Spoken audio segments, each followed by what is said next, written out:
Kalian harus tahu momen ketika air dingin itu disiramkan ke kepala Nadia. Bukan air penghinaan, melainkan baptisan yang membebaskan. Dengan perut besar, tanpa uang, dan ditinggalkan oleh lelaki yang berjanji melindunginya, Nadia diusir dari rumahnya sendiri. Namun, mengapa Nadia tidak melaporkan rahasia gelap suaminya yang bisa menghancurkan karirnya lebih cepat? Apakah kejatuhan yang ia saksikan setahun kemudian, kebangkrutan suaminya dan kehancuran status mertuanya, adalah pembalasan dari Tuhan, atau justru konsekuensi dari pilihan sunyi yang Nadia buat sejak awal? Dari mana datangnya kekuatan untuk mengubah luka menjadi fondasi perusahaan raksasa? Siapakah karakter kunci yang mengajarinya bahwa tanah adalah modal, bukan sekadar objek? Bersiaplah, karena babak klimaks kisah ini mempertemukan Nadia sang pengembang properti dengan 3 sosok dari masa lalunya, yang kini datang dengan satu tujuan, memohon rumah subsidi di proyek yang dibangun oleh wanita yang dulu mereka hinakan. Aku menatap Rizal, lelaki yang dulu bersumpah di depan penghulu untuk melindungiku, kini berdiri dengan punggung tegak di samping wanita yang menatapku seolah aku adalah sampah di sepatu mahalnya. Perutku yang membesar, mengandung anak kami yang berusia 9 bulan, terasa seperti jangkar yang menyeretku jatuh ke dasar kehinaan. Suaraku bergetar saat mencoba mengeluarkan kata-kata, "Mas, aku ini istrimu. Aku hamil." Rizal tidak bergeming. Wajahnya dingin, seolah aku adalah utang yang harus segera dilunasi, bukan kekasih yang dinikahi 3 tahun silam. Kontroversi pertama muncul bukan dari perselingkuhan itu sendiri, tetapi dari keheningan yang kubawa selama berbulan-bulan. Jauh sebelum Vina, sekretarisnya yang angkuh, muncul, aku sudah tahu Rizal diam-diam terlibat dalam skandal penggelapan kecil di perusahaannya. Aku tidak melaporkannya, juga tidak mencoba menghentikannya. Aku hanya menyimpan informasi itu, menjadikannya rahasia berlapis, semacam kartu jaminan yang tidak kusentuh. Sebagian diriku berbisik bahwa jika Rizal jatuh, aku mungkin akan terbebas dari bayang-bayangnya. "Kau cuma bikin hidup Rizal terikat," ujar Vina, mendekat dengan langkah angkuh. "Perempuan sepertimu mestinya tahu diri." Rasa sakit itu seketika terhenti, digantikan oleh keheningan yang tajam. Aku menatapnya, bukan dengan kesedihan, melainkan dengan analisis dingin. Vina adalah jenis masalah yang bisa ditarik, sementara Rizal adalah kerusakan yang permanen. Lalu Buwati, ibu mertuaku, keluar. Dulu, aku berusaha mati-matian mendapatkan restunya, kini ia berdiri sebagai juri yang memvonis. "Kamu memang tidak pantas buat anakku. Lihat dirimu, kamu hamil, gendut, dan tidak bisa mengurus dirimu sendiri," katanya. Perkataan itu bukan lagi pisau, melainkan palu godam. Itu adalah penegasan, bahwa harga diriku tidak pernah diukur dari cinta, tetapi dari status dan estetika. Dan aku gagal di keduanya. Belum sempat aku membalas, Vina mengambil sebotol air mineral dan menyiramkannya ke kepalaku. Air dingin mengalir dari jilbabku, membasahi wajah dan gaun longgar yang kupakai. Itu bukan air penghinaan, itu adalah baptisan yang membebaskan. Di saat air itu menyentuh kulitku, Nadia yang rapuh mati, digantikan oleh entitas baru yang digerakkan oleh satu motivasi tunggal. Mereka harus melihatku bangkit, bukan karena balas dendam, tetapi karena aku adalah sebuah kenyataan yang tak bisa mereka hindari. "Pergi dari rumah ini," teriak Rizal. "Aku muak lihat mukamu yang jelek itu." Aku berbalik dan berjalan. Tidak ada air mata yang tumpah saat itu, hanya perhitungan yang dingin. Aku tidak tahu kemana, hanya tahu kemana tidak akan kembali. Di tengah malam yang basah, dengan perut besar dan kaki gemetar, aku berhenti di teras sebuah warung tutup. Aku benar-benar sendirian, tanpa uang, tanpa harapan. Namun, ada kepuasan yang sinis. Rizal tidak tahu, kejatuhanku akan dipercepat oleh satu kebenaran yang kubiarkan hidup di kantornya. Hujan rintik turun. Tak lama kemudian, sosok Bu Sumarni, seorang wanita tua dengan payung lusuh, muncul dari kegelapan. Ia tidak bertanya banyak, hanya menawarkan kehangatan. "Mari ikut ibu. Rumah ibu kecil, tapi hangat," katanya dengan suara lembut yang sudah lama tidak kudengar. Aku mengangguk, menerima tawaran itu bukan karena percaya pada kebaikan tanpa syarat, tetapi karena insting bertahan hidup. Malam itu, di rumah papan sederhana milik Bu Sumarni, aku tidur dengan tenang. Tawa Vina, caci maki Buati, dan tatapan dingin Rizal berubah menjadi fondasi. Esok hari, aku akan menanam akar di tanah bekas luka ini. Bangkit bukan berarti melupakan. Bangkit berarti mengubah luka menjadi bahan bakar. Kalimat Bu Sumarni, jangan biarkan mereka menang, berulang seperti mantra. Aku tahu, jika aku kembali dengan kepala tertunduk, aku akan kalah di mata dunia dan diriku sendiri. 1 bulan kemudian, tangisan bayi memecah keheningan malam di rumah kecil itu. Aku menamai putriku Rira. Melihat wajahnya yang polos, motivasiku bergeser dari sekadar bertahan menjadi ambisi yang kejam. Rira tidak akan pernah tahu dinginnya diusir. Aku harus membangun benteng di sekelilingnya, bahkan jika benteng itu harus kubangun di atas reruntuhan orang lain. Meskipun baru melahirkan, aku mulai membantu Bu Sumarni berjualan sayur di pasar. Orang-orang berbisik, kasihan, ditinggal suami. Aku pura-pura tuli. Aku menyadari, pasar adalah miniatur dunia, brutal, cepat, dan hanya menghargai efisiensi. Aku belajar bagaimana menawar, bagaimana menyajikan sayur dengan bersih, dan yang paling penting, bagaimana cara kerja sistem supply and demand. Aku tidak lagi mencari cinta, aku mencari kendali. Titik balik datang saat aku bertemu Pak Harun, seorang pria tua yang membeli sayur di lapakku. Ia bukan hanya sekadar pembeli, dari caranya berbicara, ia adalah seorang pragmatis yang cerdas. Aku menceritakan padanya bahwa aku ingin belajar menanam sendiri, agar bisa menjual lebih murah. Pak Harun tersenyum, senyum yang mengandung pengakuan atas potensi, bukan belas kasihan. Kalau begitu datanglah ke tempat saya besok. Saya butuh orang yang telaten bantu di kebun, ujarnya. Pekerjaan di kebun Pak Harun menjadi sekolah klandestin pertamaku. Aku belajar tentang tanah, bukan sebagai objek romantis, tetapi sebagai modal yang bisa dilipat gandakan. Aku mulai menjual hasil panen dengan label kecil, segar dari Nadia. Bisnis ini tumbuh pesat.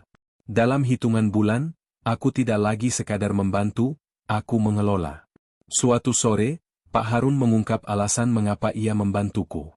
Saya juga pernah kehilangan segalanya, Nak. Tapi justru dari kehilangan itu, saya belajar cara memulai. Kamu punya jiwa pantang menyerah.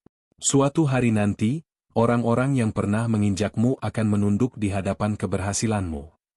Aku tidak membalas. Aku hanya mencatat dalam hati, menunduk.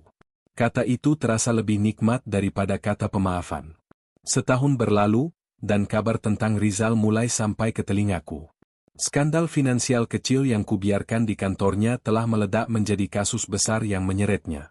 Perusahaan itu bangkrut, dan Rizal kehilangan segalanya. Aku merasa sentakan rasa bersalah, tetapi hanya sesaat. Aku tahu, aku tidak secara aktif menghancurkannya. Aku hanya memilih untuk tidak menjadi penyelamatnya. Dalam narasi kontroversi, tidak melakukan apa-apa sama kuatnya dengan melakukan sesuatu. Pak Harun kemudian menyerahkan kebunnya padaku, bukan untuk uang, tetapi karena kepercayaan. Aku menamai usahaku Nadia Farm. Itu adalah penegasan. Mulai sekarang, aku tidak akan lagi bergantung pada kehangatan semu dari laki-laki, mertua, atau janji. Aku akan menjadi kreator dari kehidupanku sendiri, dengan satu kelemahan tunggal, kebutuhan untuk membuktikan bahwa aku bisa menguasai sistem. Aku tidak lagi hanya menjual sayur, aku mulai menguasai rantai pasok. Aku tidak lagi mencari pemaafan, aku mencari kekuatan yang tak terbantahkan. Nadia Farm berkembang. Aku menjalin kerjasama dengan beberapa petani, mengubah kebun kecil menjadi pemasok regional. Dunia properti yang tadinya terasa asing, kini menghampiriku melalui Bu Ratna, seorang investor elegan. Ia terkesan dengan ketelitian Nadia Farm dalam mendistribusikan hasil bumi. Kalau kamu bisa mengatur hasil bumi dengan rapi, kamu juga bisa mengatur lahan rumah, Nat, kata Bu Ratna suatu sore. Rumah juga ditanam, bedanya bukan dengan biji, tapi dengan kepercayaan. Kata-kata itu mengubah perspektifku. Kepercayaan.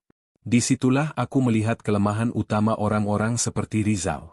Mereka membangun bisnis di atas pasir kebohongan, sementara aku akan membangun di atas fondasi ketekunan yang jujur dan dingin. Aku mulai belajar tentang legalitas tanah, bahan bangunan, dan sistem kredit perumahan. Suplot selama masa ini, Aku mendengar kabar tentang Bu Wati. Kehidupannya tidak lagi mewah.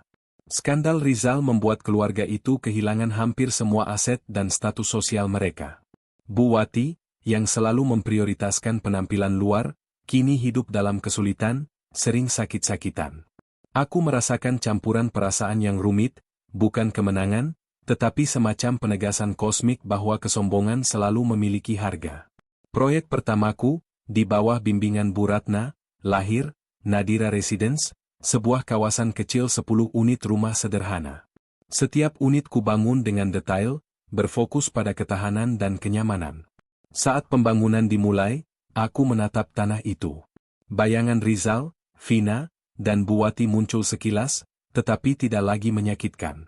Mereka kini hanyalah hantu di masa lalu, alat ukur betapa jauh aku telah melangkah. Aku tahu aku telah menjadi sukses, tetapi kesuksesanku memiliki dimensi yang tidak nyaman. Aku tidak hanya ingin menjadi kaya, aku ingin menjadi relevan, sehingga orang-orang yang dulu meremehkanku harus mengakui keberadaanku secara paksa. Aku ingin menjadi sosok yang ketika namanya disebut, mereka merasakan getaran rasa malu, bukan karena aku membalas, tetapi karena mereka yang menciptakan sosok ini. Kamu siap jalan sendiri, kata Bu Ratna setelah Nadira Residence terjual habis hanya dalam 3 bulan. Nadira Residence bukan hanya proyek pertama, tapi pijakanmu jadi pengembang besar. Aku mendirikan perusahaan, Nadira Land Group. Di dinding kantorku, tergantung tulisan yang kubuat sendiri, bangunlah bukan karena ingin membalas, tapi karena ingin menunjukkan bahwa Allah selalu punya rencana yang indah di balik kehinaan. Namun, di balik filosofi yang indah itu, ada niat yang lebih gelap. Aku sedang menyiapkan sesuatu yang akan mengguncang masa laluku, tepat ketika aku sudah lupa bagaimana rasanya disakiti. Tiba-tiba, telepon berdering. Itu asistenku. Bu Nadia, nanti sore ada calon pembeli yang mau lihat lokasi rumah subsidi kita, proyek Sejahtera Harmoni. Mereka bilang datang bertiga. Aku mengangguk. Kemudian, aku memeriksa berkas calon pembeli yang akan datang. Nama di daftar itu membuatku berhenti bernapas, Rizal dan keluarga.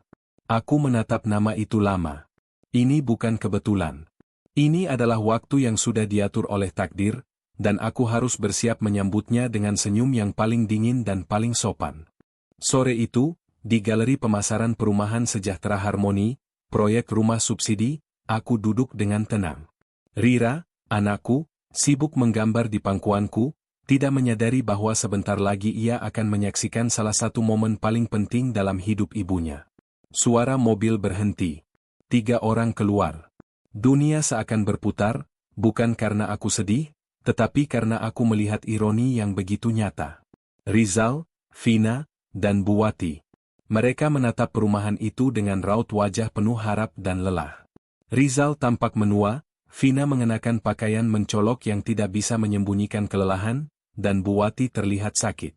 Mereka berjalan ke arahku. Aku menunduk sedikit, menyembunyikan senyum tipis. Mereka tidak mengenaliku. Aku hanya orang marketing bagi mereka. Bu Wati memulai pembicaraan dengan nada yang masih tersisa kesombongan. Kami mau rumah yang murah tapi bagus. Jangan tipu-tipu, ya. Banyak pengembang sekarang suka nipu. Aku menatapnya dengan senyum sopan. Tentu, Bu. Di sini kami utamakan kejujuran.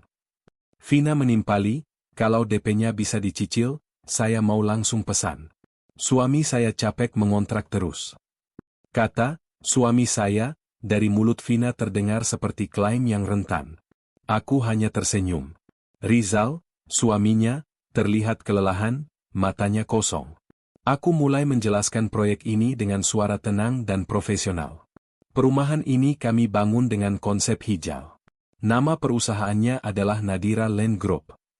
Ketiganya terdiam. Rizal menatapku lebih lama. Matanya menyipit seolah mencoba merangkai memori yang hilang. Aku menahan diri untuk tidak memutus kontak mata, membiarkan ingatannya bekerja.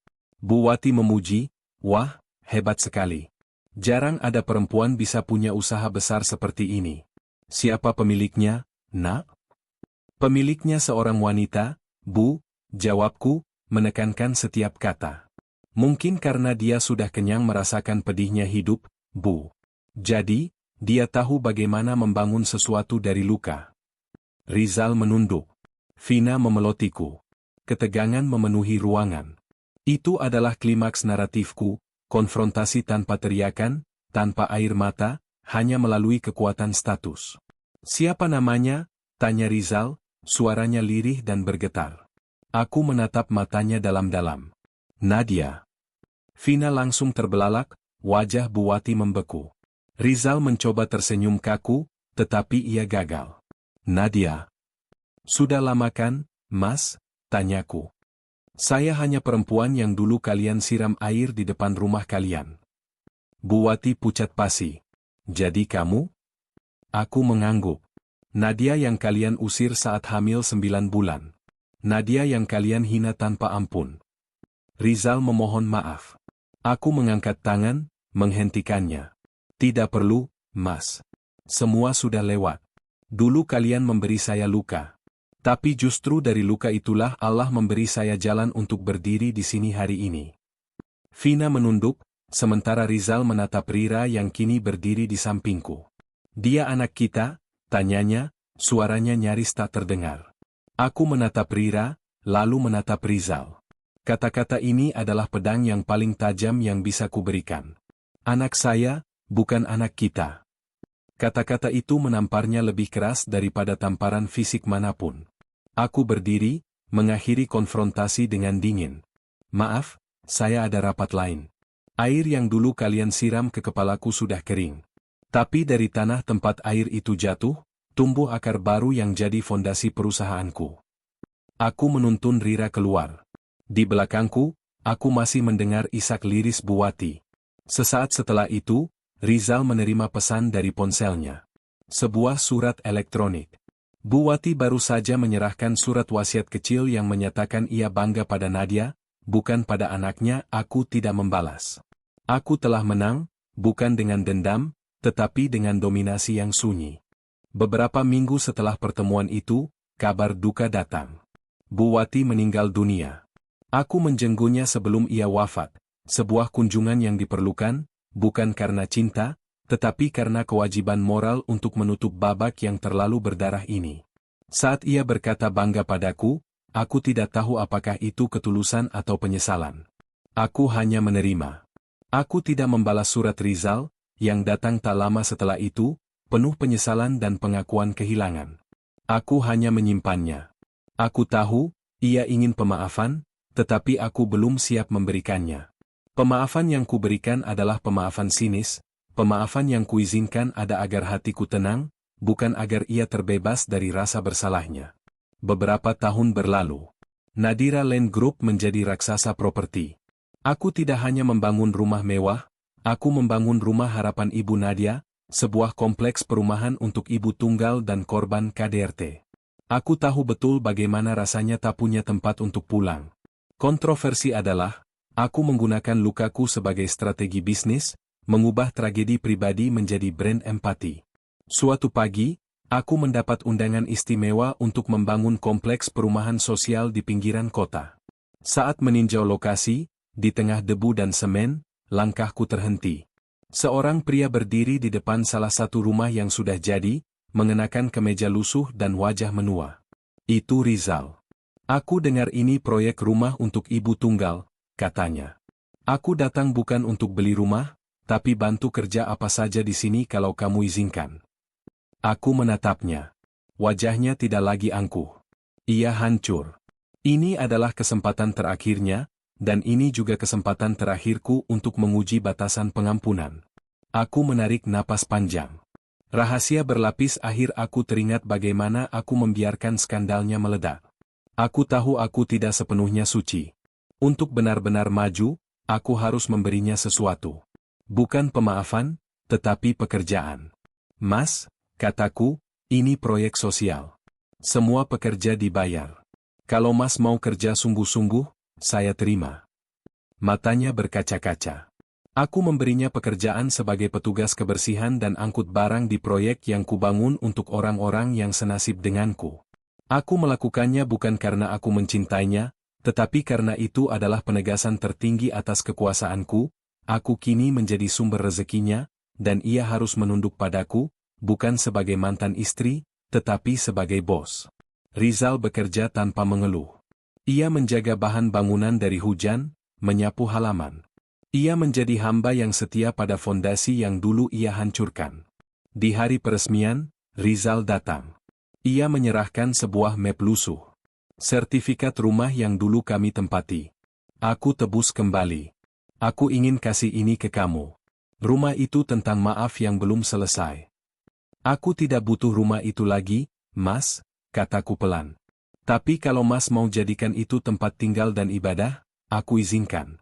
Mungkin di sanalah Allah ingin kamu memulai lagi. Langkah Rizal menjam. Aku menatapnya hingga menghilang. Malamnya, Rira membacakan surat dari ayahnya. Rizal menulis bahwa ibunya adalah wanita terhebat yang pernah ia kenal. Aku memeluk Rira. Ibu, kenapa ibu sering bantu orang yang jahat ke ibu dulu? Aku tersenyum lembut. Karena kalau ibu tidak belajar memaafkan, hati ibu tidak akan pernah tenang, Nak. Dan kalau hati tidak tenang, kita tidak bisa bahagia. Kebahagiaan itu bukan soal punya segalanya, tapi soal bisa mengendalikan diri untuk memaafkan tanpa sisa, bahkan ketika pengampunan itu terasa sinis. Aku menatap keluar jendela. Hujan turun perlahan. Setiap tetesnya mengingatkanku pada air yang menyiramku. Kini, air itu bukan lagi simbol penghinaan, tetapi tanda kehidupan baru. Aku sadar, rumah bukan lagi sekadar tempat tinggal. Rumah adalah hatiku sendiri yang akhirnya bisa ditempati oleh kedamaian yang kuperoleh melalui kerja keras, ambisi yang dingin, dan pengampunan yang diperhitungkan. Kisah Nadia Paramitha mengajarkan kita bahwa kekuasaan sejati bukanlah tentang membalas dendam, melainkan tentang kemampuan untuk mengendalikan diri dan berdiri lebih tinggi dari akar rasa sakit. Nadia memilih untuk mengubah luka menjadi aset, membangun Nadira Land Group dan Rumah Harapan Ibu Nadia sebagai bukti bahwa setiap kehinaan bisa berubah menjadi keberkahan, asalkan hati tetap lapang dan ikhlas. Inilah yang terjadi ketika roda kehidupan berputar. Mereka yang dulu menindas, kini harus menunduk, bukan karena amarah, melainkan karena pengampunan yang datang dengan syarat. Semoga kisah ini memberikan hikmah mendalam bagi kita semua, bahwa kesabaran dan ketekunan pada akhirnya akan membawa keadilan, yang jauh lebih manis dari pembalasan.